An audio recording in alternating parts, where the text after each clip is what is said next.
اللہ لوگوں کے مرنے کے وقت ان کی روحیں قبض کر لیتا ہے، اور جو مرے نہیں ان کی روحیں سوتے میں قبض کر لیتا ہے، پھر جن پر موت کا حکم کر چکتا ہے ان کو روک رکھتا ہے، اور باقی روحوں کو ایک وقت مقرر تک کے لیے چھوڑ دیتا ہے۔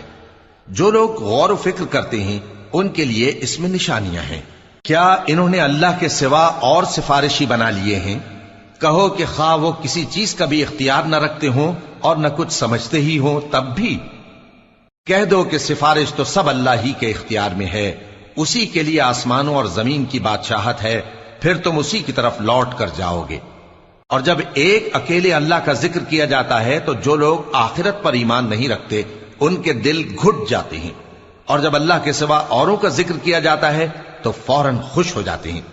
کہو کہ اے اللہ، اے آسمانوں اور زمین کے پیدا کرنے والے، پوشیدہ اور ظاہر کے جاننے والے، تو ہی اپنے بندوں میں ان